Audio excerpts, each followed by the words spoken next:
নমস্কার সবাইকে, আমার চ্যানেল বঙ্গভোজনালয়ে আপনাদের সকলকে স্বাগত। আজকে আমার রেসিপি সাবুর পায়েস, যেটা একাদশী বা কোনো ব্রততে খুব সহজেই করে ফেলা যায়। তাহলে আসুন শুরু করা যাক।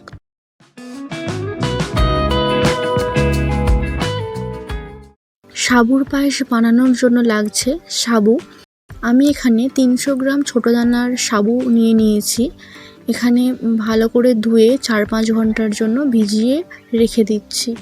250 গ্রাম চিনি, 2টো তেজপাতা, 3টে এলাচ, 25 গ্রাম কাজু আর 25 গ্রাম কিশমিশ।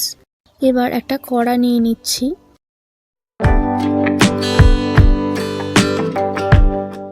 গরম হয়ে গেলে হাই ফ্লেমে চিনিটাকে ক্যারামেল বানিয়ে নেব। পারফেক্ট ক্যারামেল বানানোর জন্য কড়াই চিনিটা দিয়ে কোনো রকম টাচ করবেন না। চিনিটা গলে গেলে তারপর এটাকে আস্তে আস্তে নাড়তে থাকবো।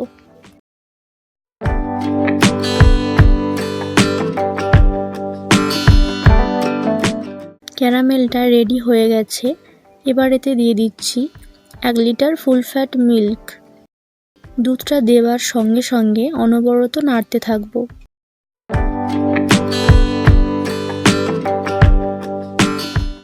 ভালো করে মিশিয়ে নেব।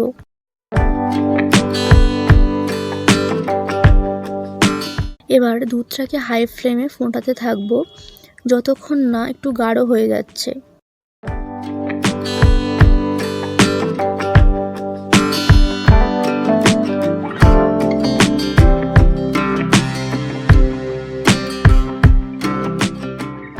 এর টেস্টটাকে আরও একটু বাড়ানোর জন্য দিয়ে দিচ্ছি পাউডার মিল্ক।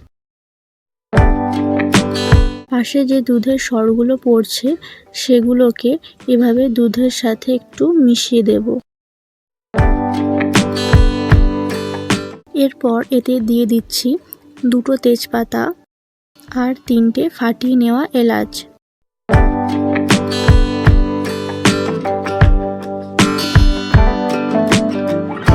এবার এটাকে 5 মিনিট মতো ফুটিয়ে নেব। দেখুন দুধটা ঘন হয়ে কমে এসেছে। এবার আলাদা একটি পাত্র নিয়ে নিচ্ছি। এর মধ্যে দিয়ে দিচ্ছি 2 চামচ ঘি। আপনারা যে কোনো ব্র্যান্ডের ঘি ব্যবহার করতে পারেন। ঘিটা গরম হয়ে গেলে দিয়ে দিচ্ছি আগে থেকে ভিজিয়ে রাখা কাজু।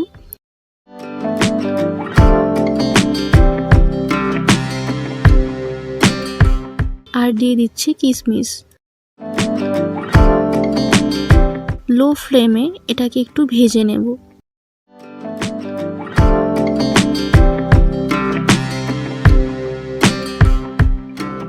এবার এটাকে নামিয়ে নিচ্ছি।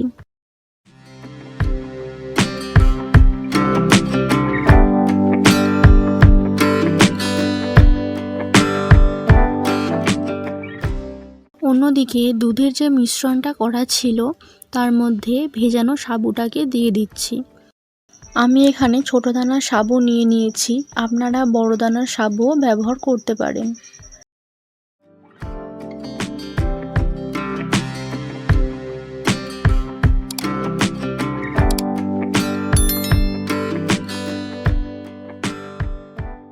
এটা দেওয়ার পর এটাকে অনবরত নাড়তে থাকবো যাতে সাবুটা নিচে বসে না যায়।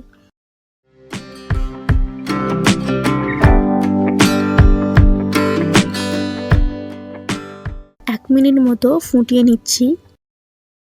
সাবুটা যতক্ষণ ফুটবে ততক্ষণই এটাকে অনবরত নাড়তে থাকবো, কারণ সাবুটা নিচে বসে যেতে পারে। তাই আপনারাও যখন বানাবেন তখন অবশ্যই এই টিপসগুলো ফলো করবেন।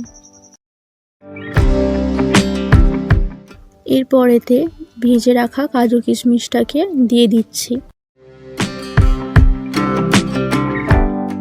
এটা দেখতে যেমন ভালো, খেতে আরও বেশি ভালো হয় আর খুব সহজে বানিয়েও ফেলা যায়। আপনারা অবশ্যই একবার বানিয়ে দেখবেন।